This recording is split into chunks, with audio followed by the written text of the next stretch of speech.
یہ سورہ کہف ہے، اس کی بڑی فضیلت ہے۔ حدیث میں رسول اللہ صلی اللہ علیہ وسلم نے ارشاد فرمایا کہ جو جمعے کے دن سورہ کہف کی تلاوت کرتا ہے اللہ اسے دجال کے فتنے سے محفوظ رکھتے ہیں۔ اس کی وجہ کیا ہے کہ دجال کے فتنے میں اور اس میں کیا مناسبت ہے، اس پہ علماء نے بہت کچھ کہا ہے، تو یقینی طور پر اس حکمت کو بیان نہیں کیا جا سکتا، لیکن بہرحال اس کے مضامین ایسے ہیں کہ انسان کو اس سے ایمان میں تقویت ملتی ہے۔ اور بڑی بات یہ ہے کہ رسول اللہ صلی اللہ علیہ وسلم نے جب کسی چیز کے بارے میں ہمیں بتا دیا تو پھر ہمیں اس کی حکمت سمجھ میں نہ بھی آئے تو ہمیں بس اس پر ایمان لانا چاہیے۔ تو دجال کے فتنے سے بچنے کے لیے اگر کوئی جمعے کے دن اس کا اہتمام کرتا ہے تو انشاءاللہ اس کو فائدہ ہوگا۔ دجال کے فتنے سے بچنے میں سرسری غور سے ایک بڑی حکمت یہ معلوم ہوتی ہے کہ اللہ تعالیٰ نے بڑے بڑے قدرت کے اپنے نمونے دنیا میں دکھائے ہیں، جیسے اس میں خضر علیہ السلام کا واقعہ آئے گا، اصحاب کہف کا واقعہ، ذوالقرنین کا واقعہ، کہ کیسی اللہ نے ان کے ہاتھوں پہ اپنی قدرت کو ظاہر کیا۔ تو یہ اللہ تعالیٰ کے مختلف کام ہیں۔ یاجوج ماجوج کا تذکرہ بھی آئے گا اس میں، تو اس میں ہمیں پتہ چلتا ہے کہ اللہ کی قدرتوں میں بہت بڑی بڑی قدرتیں، اللہ مخلوق سے بھی بعض دفعہ بڑے بڑے کام لے لیتے ہیں، تو دجال بھی اللہ کی ایک مخلوق ہوگا، تو وہ اگر بڑے بڑے محیر العقول کام دکھا رہا ہے تو یہ اس کی علامت نہیں ہوگی کہ یہ خدا ہے۔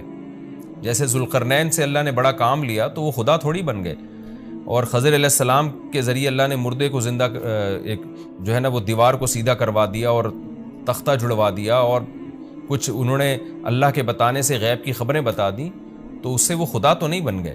اور جو اس طرح اصحاب کہف کئی سو یعنی 300 سال تک غار میں سوتے رہے تو اس سے وہ خدا نہیں بن گئے۔ تو ایسے ہی دجال کے جب ہم محیر العقول واقعات دیکھیں گے تو یہ اس کی علامت نہیں ہے کہ یہ خدا ہے، بلکہ اللہ کی مخلوق ہے۔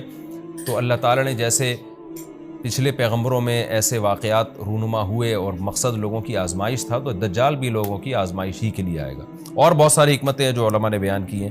اچھا، یہ جو جمعے کے دن سورہ کہف پڑھنے کی فضیلت ہے، تو یہ جمعے کی رات کو اگر کوئی پڑھ لے تو بھی یہ فضیلت حاصل ہو جائے گی، تو کیونکہ روایات میں جمعے کی رات کا بھی تذکرہ ملتا ہے اور جمعے کا بھی تذکرہ ملتا ہے۔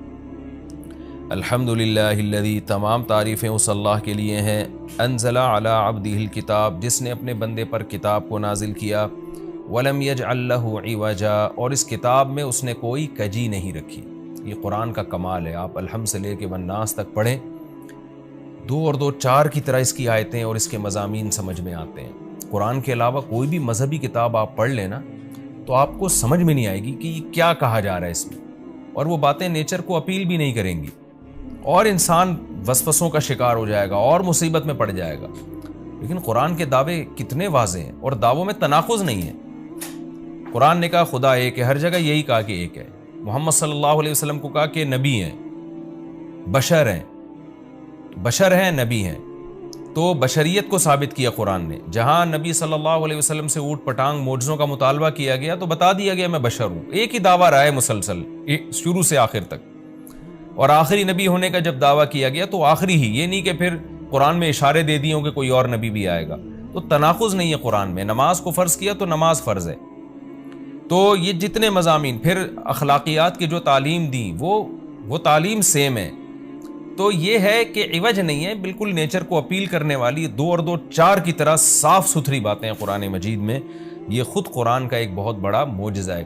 آپ کبھی بھی کسی جھوٹے آدمی کو جب سنیں گے نا، اس کی باتوں میں ٹکراؤ بہت ہوگا۔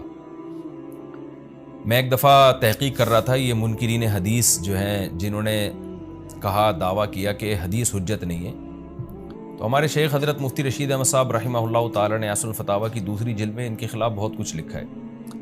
تو اس میں ایک بڑی دلچسپ بات یہ تھی کہ جب یہ منکرین حدیث کا جو بانی ہے نا، پرویز نام تھا اس کا، پورا نام اس وقت ذہن میں نہیں ہے، تو اس کی کتابوں سے حضرت نے تناقض نکالا۔ مفتی رشید احمد صاحب رحمۃ اللہ علیہ نے تناقض کیا نکالا؟ ایک جگہ لکھ رہا ہے کہ حدیث حجت نہیں ہے، دوسری جگہ لکھ رہا ہے کہ حدیث حجت تو ہے لیکن جن ذرائع سے ہم تک پہنچی وہ ذرائع حجت نہیں ہے، اور ایک جگہ لکھ رہا ہے کہ حدیث حجت بھی ہے لیکن صرف نبی صلی اللہ علیہ وسلم کے دور تک کے لیے حجت ہے، ہمیشہ کے لیے حجت نہیں ہے۔ تو ایسے کئی تناقض، تو اس میں حضرت نے لکھا کہ اس سے پتہ چلتا ہے کہ یہ بیچارہ خود اس کو پتہ نہیں ہے کہ یہ اس کا دعویٰ کیا ہے. یعنی اس سے صاف واضح ہوتا ہے کہ ان کا مقصد صرف اور صرف ہمیں اسلام سے ہٹانا ہے، اور حدیث کو مشکوک قرار دے کر، کیونکہ زیادہ تر جو قوانین ہمیں اسلام کے ملتے ہیں وہ تو قرآن میں بہت کم ملتے ہیں، وہ تو احادیث میں ملتے ہیں. قرآن تو زیادہ تر عقیدے کی بات کرتا ہے، آخرت کے تصور کو ہماری نظروں میں اجاگر کرتا ہے، اخلاقیات سکھاتا ہے، مسائل، فقہی مسائل، وہ تو زیادہ تر احادیث میں ہے، اسلامی قانون جسے ہم کہتے ہیں.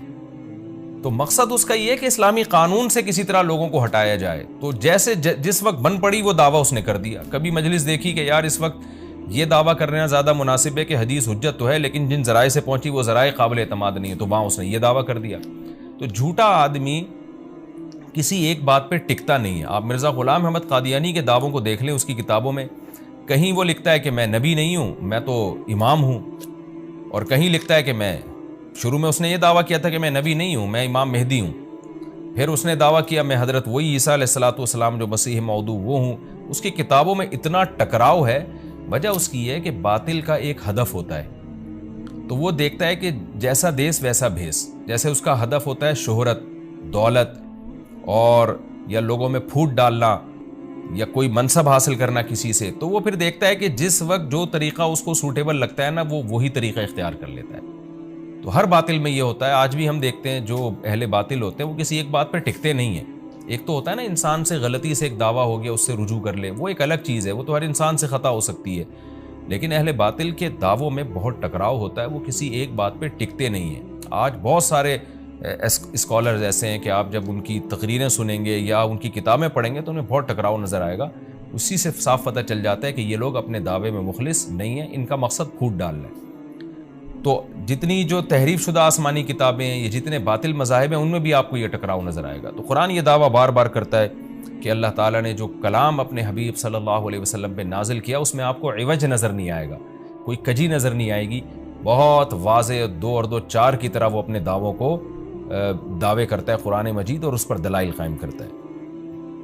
قیماً، اللہ فرماتے ہیں سیدھا سیدھا کلام ہے. لینذر بأسا، تاکہ یہ ڈرا دے. کہ اللہ تو نے اتنا صاف ستھرا کلام نازل کیوں کیا؟ اللہ کہتے ہیں 2 وجہ سے. برے لوگوں کو ڈرانے کے لیے، اچھے لوگوں کو امیدیں دلانے کے لیے، تاکہ برے لوگ برائی سے بچیں اور اچھے لوگوں کو موٹیویشن ملے. یہ دعویٰ بھی قرآن کا کتنا پیارا اور کتنا صاف ستھرا ہے. برائی کو ختم کرنا چاہتا ہے قرآن، اچھائی کو پروموٹ کرنا چاہتا ہے. لینذر باسا شدیدا، ہم نے کیوں نازل کیا؟ تاکہ یہ ڈرا دے شدید عذاب سے، من لدنہ، اللہ کی طرف سے، یعنی اللہ کی طرف سے ڈرا دے. ویبشر المؤمنین، اور ایمان والوں کو خوشخبریاں سنا دے. کون سے ایمان والے؟ الذین یعملون الصالحات، جو اچھے اعمال کرتے ہیں. کیا خوشخبری سنا دے؟ ان لہم اجرا حسنا، کہ ان کو اجر ملے گا بہت اچھا، اور ایسا اجر ملے گا ماکثین فیہ ابدا، رہیں گے اس اجر میں وہ ہمیشہ ہمیشہ. وینذر الذین قالوا، اور تاکہ یہ کلام ڈرا دے ان لوگوں کو، الذین قالوا، جو کہتے ہیں اتخذ اللہ ولدا. اللہ نے ڈرانے کا ذکر 2 دفعہ کیا، اس لیے کہ ایک تو عام لوگ جو برے ہوتے ہیں ان کو ڈرا دے، اور مشرکین میں خاص طور پر یہ برائی تھی کہ یہود و نصارہ کی باتوں میں آ کے اللہ کے لیے اولاد ٹھہرا لیا کرتے تھے. وہ فرشتوں کو بیٹیاں کہہ دیا، یا عیسائیوں کی باتوں میں آ کے اللہ کے لیے اولاد ٹھہرا دی. تو اس لیے اللہ نے خاص طور پر ان مشرکین اور ان کافروں کا ذکر کیا جو نبی صلی اللہ علیہ وسلم کے دور میں اللہ کے لیے اولاد ٹھہراتے تھے، کہ اللہ ان کو بھی ڈرا دیا جائے. وَيُنذِرَ الَّذِينَ قَالُوا، اور ڈرا دے ان لوگوں کو جو کہتے ہیں اتخذ اللہ ولدا، کہ اللہ نے ٹھہرا لی ہے اولاد. سورہ کہف بھی مکی صورتوں میں سے ہے نا، تو اس میں بھی توحید کا مضمون بہت ہوگا. ما لہم بہ من علم، نہیں ہے ان کے لیے اس دعوے پر کوئی دلیل. ولا لآبائہم، اور نہ ان کے باپ دادا کے پاس کوئی دلیل تھی. یہ اکثر کہتے تھے نا بھائی ٹھیک ہے ہمارے پاس دلیل نہیں ہے لیکن ہم اپنے باپ دادا کو فالو کرتے ہیں. تو اللہ کہتے ہیں تمہارے باپ دادا کے پاس کون سے اس دعوے کی کوئی دلیل تھی؟ اور یہ جملہ ہلکا نہیں ہے. کبرت کلمۃ، بہت بڑا ہے یہ کلمے کے اعتبار سے. ایسا کلمہ جو ان کی منہ سے نکلتا ہے، منہ سے نکلنے والا کلمہ، یہ بہت بڑا کلمہ ہے، بہت بھاری ہے زمین اور آسمان پر، کہ اللہ کے لیے اولاد ٹھہرا دی. ان یقولون الا کذبا، نہیں بولتے یہ لوگ مگر نرا جھوٹ بولتے ہیں یہ. فَلَعَلَّكَ بَاخِعٌ نَفْسَكَ عَلَىٰ آثَارِهِمْ۔ اللہ تعالیٰ اپنے حبیب صلی اللہ علیہ وسلم کو تسلی دے رہے ہیں کہ اتنا صریح جھوٹ بولتے ہیں اور آپ کی دعوت اتنی واضح ہے پھر بھی یہ ایمان نہیں لاتے، تو اے نبی کہیں ایسا نہ ہو کہ آپ غم میں اپنی جان ہی نہ ہلاک کر بیٹھیں، کیونکہ رسول اللہ صلی اللہ علیہ وسلم کا دل بہت گھٹتا تھا کہ اتنی واضح بات میں کر رہا ہوں، اتنا میرے دعوے میں اتنی کلیئرٹی ہے، اس کے باوجود یہ مانتے کیوں نہیں ہیں؟ تو غم سے آپ کا سینہ گھٹتا تھا، تو اللہ نے آپ کو بتایا کہ یہ آپ کی حالت یہ ہو گئی ہے شاید کہ آپ اپنی جان ہی ہلاک کر بیٹھیں۔ دیکھیں اللہ کا شاید یہ ہماری زبان میں اللہ ہم سے بات کرتے ہیں نا، ورنہ اللہ کے لیے تو شاید نہیں، اللہ کے لیے جو چیز ہوتی ہے یقینی ہوتی ہے۔ تو یہاں شاید کا مطلب کیا ہوگا کہ کوئی بھی دیکھنے والا آپ کی کنڈیشن کو دیکھے نا اس وقت، تو وہ کہے گا کہ آپ کی موت نہ واقع ہو جائے، اتنا غم ہے آپ کو۔ تو مقصد ہے غم کی شدت کو بیان کرنا۔ تو اللہ فرماتے ہیں شاید کہ آپ اپنی جان ہی ہلاک کر بیٹھے ان کے پیچھے، یعنی ان کے غم میں۔ اگر یہ لوگ اس قرآن پر ایمان نہ لے کر آئے، اسفا، افسوس اور غم میں آپ کی جان ہی کہیں آپ ہلاک نہ کر بیٹھیں۔ پھر آگے اللہ بتا رہے ہیں کہ یہ ایمان کیوں نہیں لے کر آتے۔ آپ غم نہ کریں، آپ کی دعوت میں کوئی کمی نہیں، آپ کے دلائل میں کوئی کمی نہیں، ایمان نہ لانے کی وجہ ہم بتاتے ہیں کیا ہے۔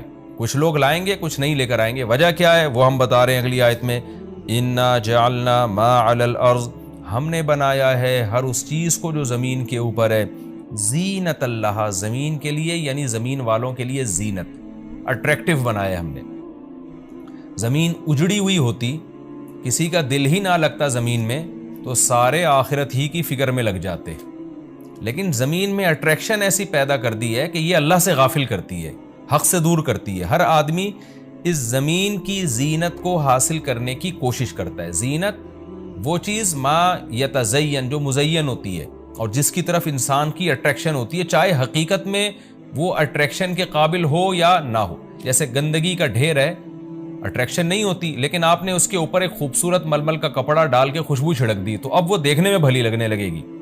تو جو چیز دیکھنے میں بھلی لگتی ہے اس کو مزین کہا جاتا ہے، چاہے حقیقت میں ہو یا نہ ہو۔ تو اللہ نے کہا کہ ہم حقیقت میں زمین اچھی ہے یا نہیں ہے یہ لوگ اس کو نہیں دیکھتے، بس اٹریکٹیو ہے اس کو دیکھتے ہیں کہ اس کا یہ اٹریکٹ کرتی ہے اپنی طرف۔ حقیقت میں دیکھا جائے تو مسافر خانہ ہے نا، کتنی بھی مل جائے تو ختم ہونے والی ہے، تو فنا ہونے والی چیزوں سے کون دل بہلاتا ہے۔ لیکن اللہ بتا رہے کہ ہم نے چونکہ اس کو مزین کر دیا ہے، تو اس مزین ہونے کا نتیجہ یہ ہے کہ کچھ لوگ اس میں پڑھ کے اللہ کو بھول جاتے ہیں اور کچھ اس کی حقیقت کو دیکھ کر اللہ کو یاد رکھتے ہیں۔ تو آزمائش جبھی ممکن ہے جب اس زمین کو اٹریکٹیو بنایا جائے۔ آگے اس لیے اللہ نے فرمایا کہ ہم نے بنایا ہے جو کچھ اس زمین کے اوپر ہے، زینت اللہ، زمین کے لیے مزین۔ کیوں بنایا ہے؟ لِنَبْلُوَهُمْ، تاکہ ہم لوگوں کو آزمائیں، ایہم احسن عملا، کہ ان میں عمل کے لحاظ سے زیادہ اچھا کون ہے۔ اگر زمین کو مزین نہ بنایا جاتا تو سارے عمل کے لحاظ سے بہت اچھے ہو جاتے، کیونکہ قربانی نہ دینی پڑتی۔ اب اس مزین زمین کی بہت سی چیزوں کو چھوڑنا پڑتا ہے، نماز کے وقت دکان چھوڑنی پڑتی ہے، اور صدقات و خیرات کے وقت مال کی قربانی دینی پڑتی ہے، اور جو شریعت کے جتنے بھی احکام ہیں تو جاہ کی قربانی دینی پڑتی ہے، منصب کی قربانی دینی پڑتی ہے۔ تو اللہ کہتے ہیں ہم نے چونکہ مزین بنا دیا تاکہ ہم لوگوں کو آزمائیں۔ تو ظاہر ہے جب آزمائش ہوتی ہے تو اے نبی کچھ لوگ کامیاب ہوتے ہیں اور کچھ لوگ ناکام ہوتے ہیں۔ تو آپ چاہتے ہیں کہ ساری دنیا ایمان لے آئے، سارے نیک بن جائیں، یہ آپ کی چاہت پوری نہیں ہو سکتی، کیونکہ امتحان میں 100% لوگ کامیاب عام طور پر نہیں ہوا کرتے۔ وَإِنَّا لَجَاعِلُونَ مَا عَلَيْهَا صَعِيدًا جُرُزًا، اور یاد رکھو جو کچھ زمین کے اوپر ہے ہم اس کو بنانے والے چٹیل میدان۔ یعنی اللہ نے جب یہ کہا نا کہ زمین کے اوپر کی چیزوں کو ہم نے مزین کر دیا، تو آگے نافرمانوں کو ایک دھمکی بھی دے دی ہے کہ تم جو اس میں پڑھ کر ایمان سے اور نیک عمل سے غافل ہو رہے ہو کہ بھئی اتنی اٹریکشن ہے، تو اس کا ایک دوسرا پہلو بھی ہے۔ وہ پہلو کیا ہے؟ چٹیل میدان بن جائے گی، سب تباہ و برباد ہو جائے گا۔ یعنی ایگزامینیشن ہال میں جب جو نعمتیں آپ کو دی جاتی ہیں وہ ہمیشہ کے لیے تھوڑی دی جاتی ہیں، وہ تو اس وقت تک کے لیے دی جاتی ہیں جب تک امتحان چل رہا ہے، اس کے بعد وہ لے لی جاتی ہیں واپس۔ تو اسی طرح اللہ اس زمین کو ختم کر دیں گے، اور تب پوری ترقی، جو انسان کی جتنی بھی ترقی ہے زمین میں اور کائنات میں، ساری زمین بوس ہو کے ختم ہو جائے گی، اور اللہ تعالیٰ جس مقصد کے لیے انسان کو پیدا کیا گیا اس مقصد کے بارے میں انسان سے سوال کریں گے۔